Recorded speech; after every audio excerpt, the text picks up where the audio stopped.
Before studying insulin therapy, let's first briefly recap type 1 diabetes. We know that type 1 diabetes is characterized by hyperglycemia and is actually due to the destruction of majority of the beta cells of the pancreas due to any autoimmune disease, for example, secondary to a viral infection. That's why it has an early onset that is about 15 years of age. Type 1 diabetics are also prone to ketoacidosis, and I will explain this later in this video. Let's stop talking about type 1 diabetes and start focusing on the normal insulin physiology to help us understand its function and its use. Now we know that the beta cells will secrete insulin. Now, when will it secrete this? It will secrete this in response to three main stimuli. First is the chemical stimulus, second is neural, and third is hormonal.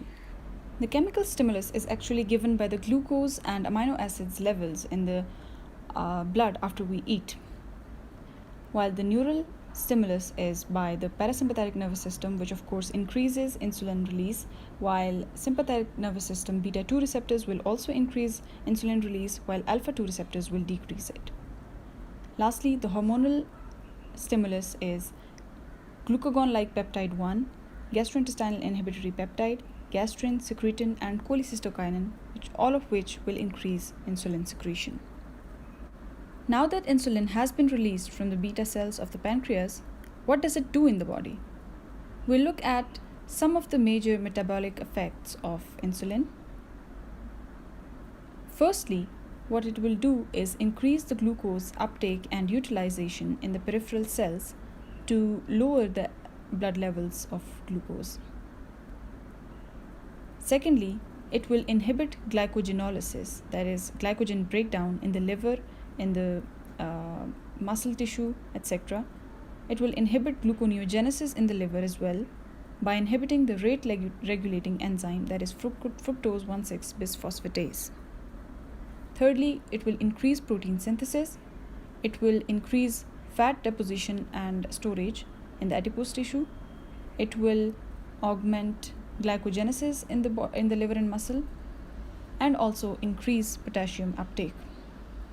By carrying out all of these processes, what insulin is actually trying to do is maintaining the blood glucose level between 110 and 126 mg per deciliter.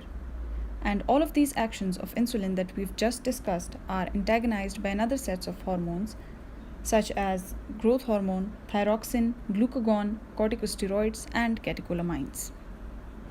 Coming back to diabetes type 1, we know that the only problem in this disease is no insulin, right? So we can actually supplement insulin either by insulin preparations or by insulin analogs. The insulin, we cannot just administer insulin directly because it's a peptide, and like all peptides, if we give it orally, it will be digested. So we give it IV or subcutaneously or even intramuscularly. Insulin can be administered via syringes, pen devices, insulin pumps, etc. Now, mainly insulin is used in diabetes type 1, but it can also be used in uncontrolled type of type 2 diabetes mellitus, and that one which is not controlled by diet or lifestyle changes or even oral hypoglycemic drugs. The purpose of insulin therapy is to maintain the postprandial blood glucose less than 150 milligrams per deciliter, while the fasting blood glucose level should be between 90 to 120 milligram per deciliter. Now let's see what sort of pharmacological preparations we have. Now let's see what sort of pharmacologically available insulin is there to treat diabetes type 1.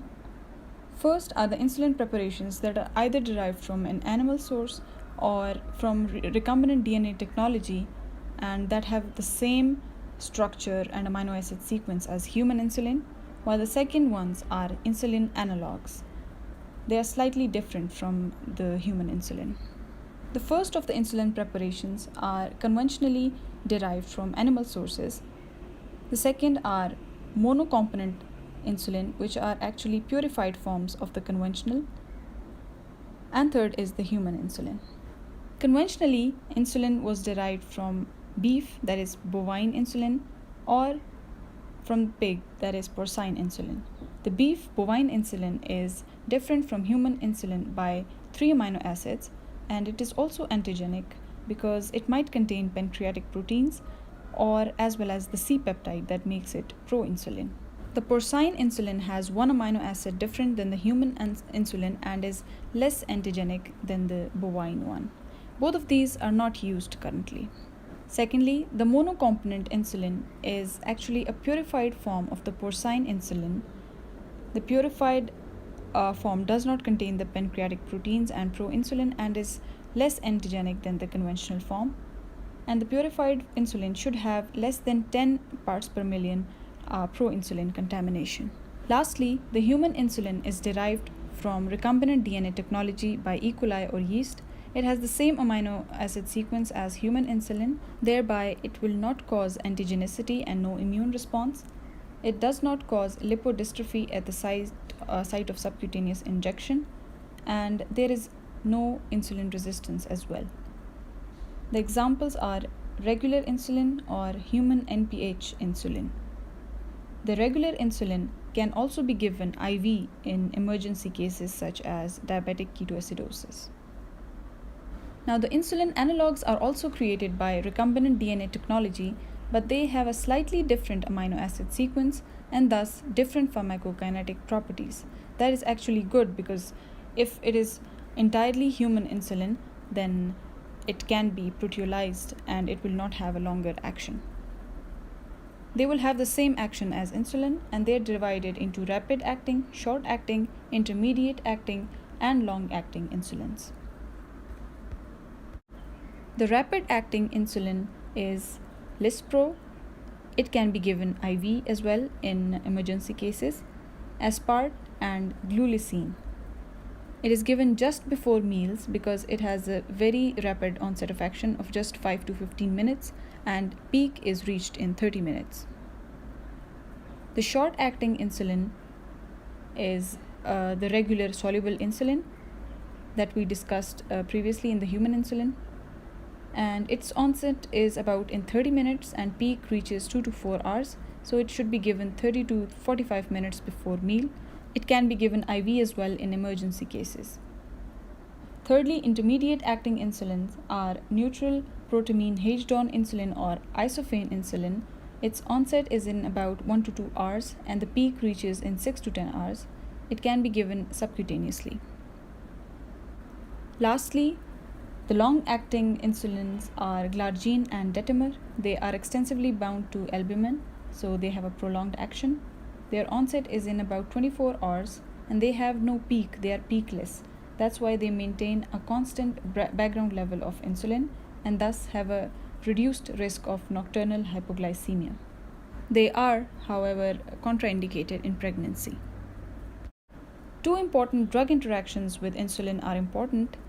One is its interaction with the beta blockers. Now, you know that if a patient goes into hypoglycemia and there is the sympathetic response of tachycardia, palpitation, etc., then that will be masked by beta blockers, and we will not know if the patient has gone into hypoglycemia, and that is very dangerous. Secondly, salicylates will augment the hypoglycemic effect by increasing beta cell sensitivity to glucose and also increasing insulin secretion. Now, there are certain complications of using insulin as diabetes type 1 therapy. First, and the most common and the most dangerous complication is hypoglycemia. And we know that the brain needs glucose for its survival and working, so even if the glucose supply is cut for 2 to 3 minutes, it can result in extensive brain damage. This will occur if the diabetic is doing some exercise or has an increased dose of insulin or has delayed eating for some reason. Now, the symptoms of hypoglycemia can be autonomic, that is, the sympathetic activation that wants to counteract the hypoglycemia and will result in tremor, palpitations, sweating, anxiety, and tachycardia, and neuroglycopenic symptoms such as headache, blurred vision, confusion, loss of fine motor skills, abnormal behavior, and convulsions leading to unconsciousness. Now, all of this can be treated simply by giving glucose. If the patient is conscious, we need to give oral glucose. If the patient is not conscious, we can give 50% dextrose IV. And also, if the hypoglycemia is very severe, we can give glucagon or adrenaline. Now remember, if the patient is a chronic alcoholic, you need to give thiamine with glucose, because if you do not do that, you will result in Wernicke's-Korsakoff syndrome. Allergic reactions with insulin are rare but can occur as a local redness and inflammation. It is due to the minor contaminants in insulin. Third is lipodystrophy, that means either atrophy or hypertrophy at the site of injection, and this can be limited by using purified insulin or changing the site of injection. Prolonged insulin therapy can also result in insulin resistance, and in this case, more dose is required to cause the same action, and acutely it can be caused by any sort of stressful condition such as infection or trauma, etc. It can also lead to edema due to salt and water retention. Lastly, let's see two important complications of diabetes type 1. First is diabetes ketoacidosis, which is actually a medical emergency characterized by polyuria, polydipsia, nausea, fatigue, dehydration, Kussmaul breathing. Now, this breathing is characteristic of diabetic ketoacidosis. It is a very rapid, deep breathing without dyspnea when lungs are trying to get rid of the acidosis, thinking that it might be caused by carbon dioxide. Another symptom is fruity breath due to the acetone that is formed. It is also a ketone. Now, why this all occurs is because type 1 patients do not have insulin, right? So, insulin is required for glucose to go into the cells and be utilized by them. So, the cells are in a state of hunger because they cannot utilize it. So, the liver starts producing ketone bodies, which are acetone, acetoacetate, and beta hydroxybutyrate. Among these three, acetone is volatile and is responsible for the fruity breath of diabetic ketoacidosis patients. Now, as I said, diabetic ketoacidosis is a medical emergency, so the management will include IV regular insulin. There should be rapid fluid replacement with giving normal saline, etc. And after insulin is given, then all of the potassium will have gone inside the cells, and there will be hypokalemia. So we need to correct that as well by giving potassium.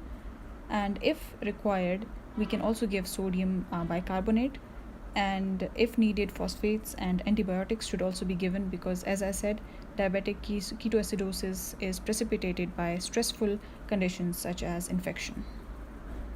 The second and last thing we need to discuss is hyperosmolar non-ketotic diabetic coma. This is actually characterized by severe hyperglycemia and hyperosmolarity, leading to dehydration and all sort of symptoms. Now, the chief therapy in this case is to replace the fluid as soon as possible and give IV insulin and potassium, just like in diabetic ketoacidosis. Now, in spite of intensive therapy, there is a high mortality rate, unfortunately, of about 50% in this case. That's all about insulin therapy and type 1 diabetes.